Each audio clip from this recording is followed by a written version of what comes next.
আসসালামু আলাইকুম। সংবাদে আপনাদের সবাইকে স্বাগত জানাচ্ছি। আমি ফিরোজ তোহা। শুরুতেই আরবে কেবলস সংবাদ শিরোনাম। বাংলাদেশের সর্বশেষ গুরুত্বপূর্ণ আপডেট সংবাদে আপনাকে স্বাগত। শুরুতেই সংবাদ শিরোনাম, পরে বিস্তারিত। শুরুতেই জানাবো, জুলাই আন্দোলনে আহতদের বেশিরভাগ মানসিক অসুস্থতায় ভুগছেন, জানালো গবেষণা। বৈষম্যবিরোধী ছাত্র আন্দোলনে জুলাই আগস্টে ছাত্র আন্দোলনের সময় চোখে আঘাতপ্রাপ্ত বেশিরভাগই মানসিক রোগে ভুগছেন, এমন চিত্র উঠে এসেছে জাতীয় মানসিক স্বাস্থ্য ইনস্টিটিউট পরিচালিত এক গবেষণায়। এরপর জানাবো, নদী মুক্তির বাজেটে আকাশ পাতাল তফাৎ। নাব্যতা বৃদ্ধি এবং দখলমুক্ত করে নদীপথকে সচলের উদ্যোগ নিয়েছে সরকার। তবে এবারও বাজেটে শেখ হাসিনার আমলের মতোই আকাশ পাতাল বাজেট লক্ষ্য করা গিয়েছে। এ ব্যাপারে গুরুত্বপূর্ণ সংবাদ জানাবো, সঙ্গেই থাকুন। এদিকে ভারতীয় গণমাধ্যমে বাংলাদেশ বিরোধী অপপ্রচারে ৫৪ নাগরিকের উদ্বেগ। ভারতীয় গণমাধ্যমে বাংলাদেশ বিরোধী অপপ্রচারের পাশাপাশি বাংলাদেশে হিন্দু মুসলিম দাঙ্গা বাঁধানোর চেষ্টা করা হচ্ছে এবং ভারত বাংলাদেশে দুই রাষ্ট্রকে শত্রু রাষ্ট্রে পরিণত করার চেষ্টা করছে এসব গদি মিডিয়া। এজন্য ৫৪ জন নাগরিক উদ্বেগ প্রকাশ করেছে। এসব টিভি চ্যানেলগুলো ভারতে বসে শেখ হাসিনা এবং ভারতের সরকারের কাছ থেকে টাকা খেয়ে এ ধরনের অপপ্রচারে লিপ্ত হয়েছে। দেশবাসীকে সজাগ থাকার জন্য আহ্বান জানিয়েছেন ৫৪ জন বিশিষ্ট নাগরিক। জানাবো, দুদকে মোমেন কমিশন প্রথম দিনেই তৎপর, ৩ প্রভাবশালীর বিরুদ্ধে ৬ মামলা। এদিকে তামিলনাড়ুতে হাসপাতালে আগুন, পুড়ে ৬ শিশুর করুণ মৃত্যু। ভারতের তামিলনাড়ুর দিনগুলো একটি বেসরকারি হাসপাতালে অগ্নিকাণ্ডে ৬ শিশু নিহত হয়েছে। বৃহস্পতিবার ১২ই ডিসেম্বর রাত ৮টার দিকে হাসপাতালে অগ্নিকাণ্ডের ঘটনা ঘটে। খবর ভারতীয় সংবাদ মাধ্যম এনডিটিভির। এবং সর্বশেষ জানাবো, ফ্রান্সের নতুন প্রধানমন্ত্রীর নাম ঘোষণা। অনাস্থা ভোটে পরাজিত হয়ে দেশত্যাগ করেছে ফ্রান্সের সাবেক প্রধানমন্ত্রী মিশেল বার্নিয়া। গত ৪ই ডিসেম্বর তার বিরুদ্ধে পার্লামেন্টে অনাস্থা ভোট আনা হয়। এরপর আজ নতুন প্রধানমন্ত্রীর নাম ঘোষণা করবেন ফ্রান্সের প্রেসিডেন্ট ইমানুয়েল ম্যাক্রো। আল জাজিরার এক প্রতিবেদনে সব তথ্য জানানো হয়েছে। প্রিয় দর্শক, এতক্ষণ শুনছিলেন সংবাদ শিরোনাম, এবারে বিস্তারিত। তবে তার আগে বন্ধুরা, অনুরোধ থাকবে এই সংবাদটিতে একটি লাইক দিন। এই চ্যানেলে আপনি নতুন হয়ে থাকলে আমাদের সংবাদটি দেখতে দেখতে চ্যানেলটি সাবস্ক্রাইব করে রাখুন, যাতে করে বন্ধুরা সবার আগে আপনার কাছে আমাদের এই সংবাদটি পৌঁছে যায়। কমেন্ট করে আপনার মূল্যবান মতামত জানিয়ে দিন আপনি বিশ্বের কোন দেশ থেকে বা বাংলাদেশের কোন স্থান থেকে আমাদের সংবাদটি দেখছেন এবং শুনছেন। এবারে বিস্তারিত। জুলাই আন্দোলনের আহতদের বেশিরভাগই মানসিক অসুস্থতায় ভুগছে বলছে গবেষণা। জুলাই আগস্টে বৈষম্য বিরোধী ছাত্র আন্দোলনের সময় চোখে আঘাতপ্রাপ্ত বেশিরভাগই মানসিক রোগে ভুগছেন, এমন চিত্র উঠে এসেছে জাতীয় মানসিক স্বাস্থ্য ইনস্টিটিউট পরিচালিত এক গবেষণায়। মানসিক স্বাস্থ্য ইনস্টিটিউটের ৫৫ তরুণের উপর গবেষণা চালায়, যাদের বেশিরভাগই ২২ বছরের কম বয়সী শিক্ষার্থী, যারা চোখের চিকিৎসায় চক্ষুবিজ্ঞান ইনস্টিটিউটে ভর্তি রয়েছেন। গবেষণার উদ্দেশ্য ছিল আহত তরুণদের বিষণ্ণতা, উদ্বেগ এবং মানসিক চাপে কি মাত্রায় ভুগছেন তা পরীক্ষা করা। গবেষণায় দেখা যায়, আহতদের মধ্যে প্রায় ৭৫% হালকা থেকে গুরুতর বিষণ্ণতায় ভুগছেন এবং তাদের মধ্যে ২৫%-এর অবস্থা অত্যন্ত গুরুতর স্তরে পৌঁছে গেছে। গবেষণা আরও দেখা গেছে, যার ৫০%-এর বেশি ভুক্তভোগী হালকা থেকে গুরুতর উদ্বেগে ভুগছে, ২০%-এর বেশি অত্যন্ত গুরুতর উদ্বেগের সঙ্গে লড়াই করছে এবং ৬০% মানসিক চাপে ভুগছে। জাতীয় মানসিক স্বাস্থ্য ইনস্টিটিউটের সহযোগী অধ্যাপক ড. মুনতাসির মারুফ বুধবার ১২ই ডিসেম্বর জাতীয় চক্ষুবিজ্ঞান ইনস্টিটিউট ও হাসপাতালে NIOH আয়োজিত এক কর্মশালায় গবেষণার জন্য এসব তথ্য তুলে ধরেন। আরবিস ইন্টারন্যাশনালের সহযোগিতায় চক্ষুবিজ্ঞান ইনস্টিটিউট জুলাই আন্দোলনে আহতদের দৃষ্টিশক্তি ও মানসিক স্বাস্থ্য সম্পর্কিত কর্মশালার আয়োজন করে। কর্মশালায় প্রধান অতিথি হিসেবে উপস্থিত ছিলেন স্বাস্থ্য এবং পরিবার কল্যাণ মন্ত্রণালয়ের বিশেষ সহকারী অধ্যাপক ড. সাইদুর রহমান। তিনি বলেছেন, বৈষম্যবিরোধী ছাত্র আন্দোলনে আহত ব্যক্তিদের প্রয়োজনীয় চিকিৎসা নিশ্চিত করতে সরকার সবকিছু করবে।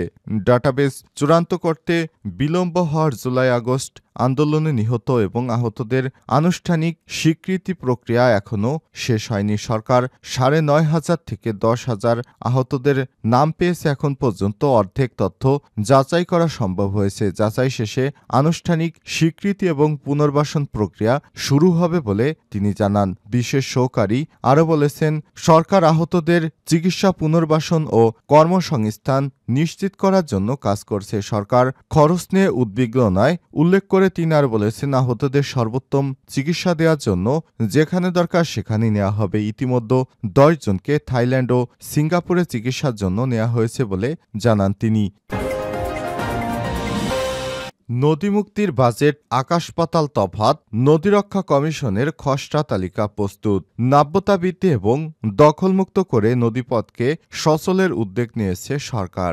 সারা দেশের প্রতিটি জেলায় অন্তত একটি ছোট বড় নদীকে দখলমুক্ত করা হবে। নদীমাতৃক বাংলাদেশকে স্বরূপে ফিরিয়ে আনতে প্রয়োজনীয় ব্যবস্থা গ্রহণ করা হবে। এজন্য প্রয়োজনে তা খনন এবং প্রশস্ত করার কাজ করা হবে। জেলায় জেলায় দখল দূষণমুক্ত করে নদী খনন ও পার বাঁধের খসড়া তালিকাও প্রস্তুত করা হয়েছে। তালিকায় প্রস্তাবিত নদীর দৈর্ঘ্য সব মিলিয়ে প্রায় ৫,০০০ কিলোমিটারের বেশি, আর এই কাজের জন্য প্রয়োজন হবে প্রায় ১,৭৩০ কোটি টাকা। মনোনীত নদীগুলোর দৈর্ঘ্য ভিন্নতা থাকলেও জেলা পর্যায় থেকে প্রকলিত খসড়া বাজেটে আকাশ পাতাল পার্থক্য রয়েছে। কোনো কোনো জেলার প্রকলে উদ্দেশ্য বিধায়ক সম্পর্কে অস্পষ্ট ধারণার কারণে বাজেটে এরকম তারতম্য ঘটেছে বলে সংশ্লিষ্টদের ধারণা। খোঁজ নিয়ে জানা গেছে, দেশের সব জেলা থেকে নদী দূষণ ও দখলমুক্ত করার তালিকা এবং প্রস্তাবিত অর্থের চাহিদা পাঠানো হয়েছে। ব্যতিক্রম শুধু রাঙামাটি, সেখানে নেই কোনো দূষিত নদী, নেই কোনো দখলের ঘটনা, সেজন্য এই জেলা থেকে কোনো তালিকাও প্রেরণ করা হয়নি। তবে ৬৩ জেলার ৬৭ নদ নদী এবং ২টি খালের নাম রয়েছে খসড়ায়। পানি সম্পদ মন্ত্রণালয় সম্প্রতি নদী দখলমুক্ত, দূষণমুক্ত ও খননের উদ্যোগ নেয়। দেশের কোন জেলায় কোন নদীকে তালিকায় রাখা হবে তা নিয়ে কাজ শুরু করে নদী রক্ষা কমিশন। এরই ধারাবাহিকতায় জেলা থেকে নদীর নাম, বর্তমান অবস্থা, অন্তর্ভুক্ত সংশ্লিষ্ট কর্তৃপক্ষ ও আর্থিক চাহিদা পাঠানো হবে। এর উপর ভিত্তি করে খসড়া প্রণয়ন করা হয়েছে। এখনও চলছে যাচাই বাছাই। তবে অর্থ সরবরাহ সরকারের নীতিগত অনুমোদনের উপর নির্ভর করছে এই উদ্যোগের ভবিষ্যৎ। এ বিষয়ে পানি সম্পদ মন্ত্রণালয়ের উপসচিব পরীক্ষণ ও বাস্তবায়ন এক মোহাম্মদ রিয়াজুল কবির কালবেলাকে বলেছেন, উদ্যোগ নিয়ে কাজ চলছে। প্রাথমিকভাবে জেলায় জেলায় নদী চূড়ান্তকরণের জন্য যাচাই বাছাই চলমান রয়েছে। সঙ্গে চলছে ব্যয় প্রকলনের প্রক্রিয়া। খসড়া তালিকায় দেখা যায়, সর্বোচ্চ খুলনা বিভাগে ১,২০০ কিলোমিটার, চট্টগ্রাম বিভাগে ৯০০, রাজশাহী বিভাগে ৬৫০, ময়মনসিংহ বিভাগে ৬০০, সিলেট বিভাগে ৫০০, ঢাকা বিভাগে অন্তত ৫০০, রংপুর বিভাগে ৪৫০ ও বরিশাল বিভাগে ১৮০ কিলোমিটার নদী দূষণ ও দখলমুক্ত করে খনন করা হতে পারে। সূত্র থেকে জানা যায়, কিছু কিছু জেলা থেকে পাঠানো বাজেট আগের মতো আকাশচুম্বী, আবার কিছু জেলা হয়তো উদ্যোগের উদ্দেশ্যে বিধেয় না বুঝেই বাজেট প্রণয়ন করেছে। ফলে কিছু কিছু জেলায় নতুন করে অর্থ বরাদ্দের বিষয়টি পুনর্মূল্যায়ন করা হবে। অতিরিক্ত বাজেটের বিষয়টিও সংশোধন করা হবে। খসড়া থেকে দেখা যাচ্ছে, নীলফামারী থেকে সর্বনিম্ন ১.৫ লাখ টাকা, দিনাজপুর থেকে ২ লক্ষ, মানিকগঞ্জ থেকে ৩ লক্ষ, শরীয়তপুর ও মাদারীপুর, খাগড়াছড়ি, খুলনার জন্য ৫ লক্ষ টাকা বরাদ্দের দাবি জানানো হয়েছে। অন্যদিকে জামালপুরের পুরাতন ব্রহ্মপুত্র নদের জন্য ২৩০ কিলোমিটারের জন্য সর্বোচ্চ ১,২৪১ কোটি টাকা, দ্বিতীয় সর্বোচ্চ নাটোরে ৪৯ কিলোমিটার, নারদনদ ও মুসাখালী নদীর জন্য বরাদ্দ চাওয়া হয়েছে ১৭৩ কোটি টাকা। ভারতীয় গণমাধ্যমে বাংলাদেশ বিরোধী অপপ্রচারে ৫৪ নাগরিকের উদ্বেগ। ভারতীয় গণমাধ্যমে বাংলাদেশ বিরোধী অপপ্রচারে উদ্বেগ জানিয়েছে বাংলাদেশের ৫৪ বিশিষ্ট নাগরিক। পাশাপাশি ফ্যাসিজমের বিরুদ্ধে জাতীয় ঐক্য ধরে রাখার আহ্বান জানিয়েছে তারা। বৃহস্পতিবার ১২ ডিসেম্বর এক বিবৃতিতে আহ্বান জানানো হয়েছে। বিবৃতিতে বলা হয়েছে, আওয়ামী লীগের নেতৃত্বে এবং ভারতের সহযোগিতায় দেশে যে স্বৈরশাসন ও লুটপাট চলে আসছিল, গণঅভ্যুত্থানের মাধ্যমে তার কবল থেকে দেশের মানুষ নিজেদের মুক্ত করেছে। স্বৈরশাসককে পরাজিত করার পর এখন চেষ্টা করা হচ্ছে গণতন্ত্র ফিরিয়ে আনা এবং জাতীয় পুনর্গঠনের পথে যাত্রা শুরু করা। এ সময় অবশ্যই ঐক্য ধরে রাখতে হবে এবং দেশের মানুষের বিরুদ্ধে ভারতীয় গদি মিডিয়ার অপপ্রচার রুখে দিতে হবে। এতে বলা হয়েছে, ভারত সরকার যখন গণহত্যাকারী পতিত স্বৈরশাসককে নিজেদের আশ্রয়ে রেখেছে, তখন ভারতীয় গদি মিডিয়া বাংলাদেশের বিরুদ্ধে নজিরবিহীন অপপ্রচারে লিপ্ত হয়েছে। বাংলাদেশে হিন্দুদের উপর কল্পিত ক্র্যাকডাউনের গল্প প্রতিনিয়ত আবিষ্কার করে চলছে ভারতীয় গণমাধ্যমে।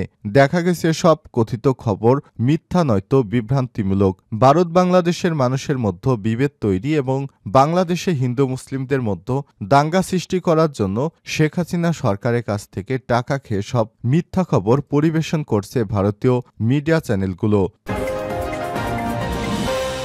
দুদকে মোমেন কমিশন প্রথম দিনেই তৎপর, ৩ প্রভাবশালীর বিরুদ্ধে ৬ মামলা। দুর্নীতি দমন কমিশন দুদক গত বুধবার যোগদানের পর গতকাল বৃহস্পতিবার ছিল নতুন কমিশনের প্রথম কর্মদিবস। এতদিন সকলে কর্মস্থলে গিয়ে সংস্থার বিভিন্ন পর্যায়ের কর্মকর্তাদের কক্ষ ঘুরে দেখেন এবং তাদের সঙ্গে কুশল বিনিময় করেন নবনিয়োগ প্রাপ্ত চেয়ারম্যান ড মোহাম্মদ আব্দুল মোমেন ও কমিশনের মিয়া মোহাম্মদ আলী আকবর আজিজি। এ সময় তারা কর্মকর্তাদের প্রয়োজনীয় বিভিন্ন দিক নির্দেশনা দেন। পরে কমিশন সভা করে অনুমোদন দেন সাবেক ২ মন্ত্রী, একজন প্রভাবশালী আওয়ামী লীগ নেতা এবং তাদের পরিবারের বিরুদ্ধে ৬ মামলার। এছাড়াও সাবেক একজন সংসদ সদস্য সহ দেশ থেকে নিষেধাজ্ঞা দেওয়া হয়েছে ১ ডজনের বেশি প্রভাবশালীর উপর। সম্পদ বিবরণী জারির নোটিশও দেওয়া হয়েছে একাধিক ব্যক্তির বিরুদ্ধে। গতকাল দুদকের মহাপরিচালক প্রতিরোধ মোহাম্মদ আক্তার হোসেন এসব তথ্য নিশ্চিত করেছেন। যাদের বিরুদ্ধে মামলা করা হয়েছে সাবেক স্বাস্থ্যমন্ত্রী জাহিদ মালেক এবং তার ছেলে রাহাত মালেক, আওয়ামী লীগের সাংগঠনিক সম্পাদক জামালপুর ৩ আসনের সাবেক সংসদ সদস্য মির্জা আজম এবং তার স্ত্রী আলেয়া দেওয়ান। তাদের অ্যাকাউন্ট থেকে শত শত কোটি টাকা লেনদেনের তথ্য পাওয়া গেছে। সাবেক তথ্য প্রযুক্তি প্রতিমন্ত্রী জুনায়েদ আহমেদ পলক ও তার স্ত্রী আরিফা জেসমিনের বিরুদ্ধে দুদকের প্রাথমিক অনুসন্ধানে তাদের বিরুদ্ধে জ্ঞাত আয় বহির্ভূত বিপুল পরিমাণ সম্পদ অর্জন ও ব্যাংকে হাজার হাজার কোটি টাকা লেনদেনের সন্দেহজনক তথ্য পেয়েছে দুর্নীতি বিরোধী সংস্থাটি।